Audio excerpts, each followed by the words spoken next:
रोजच्या प्रमाणे आपलं सकाळ सकाळी सगळं कामं आवरून मग नंतर आंघोळ बिंघोळ केली आणि म्हणलं आता चला गड्या गावात जाऊया.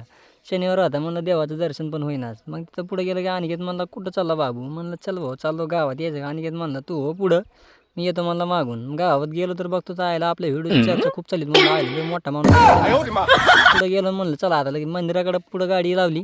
तिथं आरती चालू होती. आरती चालू असताना मग लगेच मध्ये गेलो म्हणलं चला आता आरती घ्यावा. आरती घेतली लगेच आरती झाल्यानंतर म्हणलं चला आता देवाचं दर्शन करूया. लगेच देवाचं दर्शन घेतलं. दर्शन घेतल्यानंतर मंदिराला लगेच पूर्ण मंदिराला एक प्रदक्षिणा घातली. प्रदक्षिणा घातल्यानंतर मग लगेच सावता महाराजाचं दर्शन केलं. सावता महाराज झाल्यानंतर आम्हाला लगेच कृष्णा महाराज भेटले. कृष्णा महाराज म्हणजे जय हरी माऊली. म्हणलं चला प्रसाद घेतला आणि निघालो बाहेर. बाहेर येऊन बघत होतो काय आपली गाडी पंक्चर काढायला चाललंच होतं की तेवढं राजभाऊ भेटला. राजभाऊ म्हणला आयला कालचा व्हिडिओ भारी आलाय. नंतर शाहू भेटराच्या दुकानात गेलो दुकानच बंद. काय आलं म्हणलं तर काय करा मग निजाम मामाची तर गाडी नेऊन लावली.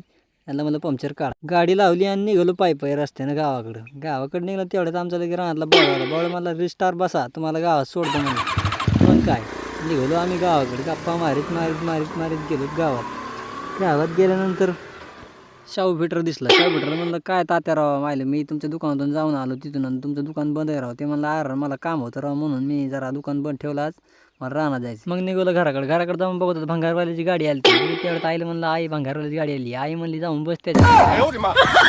मग काय कपडे बदलले आणि निघालो आपल्या ड्युटीवर लगेच. झुपली गाडी म्हणलं आता चला राहणार. दीपक आम्ही सगळे निघालो बैलगाडी घेऊन राहणार.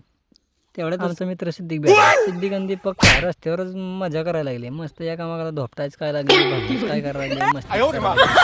तेवढ्यात लगे मग आमच्या इकडं लगेच धामू आणि ते आला. धामू म्हणला ए जास्त झालं काय म्हणलं तुम्हाला उतरू काय म्हणला गाडी उतरा मला बघायचं तुमच्याकडे कोण काय करायला लागले सांगायचं का तुम्हाला. तेवढं अभिषेकला बाया गायकवाडचा फोन आला. ते म्हणला आयला आपली खताची गुणी फाटली रानात गेल्यानंतर बैलांना सोडलं चरायला. म्हणलं तुम्हाला पोटभर खाऊन घ्या म्हणलं. एकदा जर काय तुम्हाला गळ्यात घातलं ना मग तुम्हाला काय सुट्टीच नाही बा. मग काय लगेच गुंडाळला गामजा आपला येडा वाकडा केलं लगेच रानातलं काम चालू. लगेच काय बैल कापूस खात होता मग त्याला एक मुंगसं टाकलं आणि त्याला परत त्याला वावरात नेऊन सोडलं आणि त्याला म्हणलं आता खा भर तू काय कापूस मग काय झोपला लगेच केलं सुरू गाचार म्हणलं सुरू. आता बैल काय कमी चालते होय आपले 2 तासात तर काय त्यानं 2 एकर वावर घेतलंय. म्हणलं चला आता असेच व्हिडिओ पाहण्यासाठी फॉलो आणि सबस्क्राईब नक्कीच करा.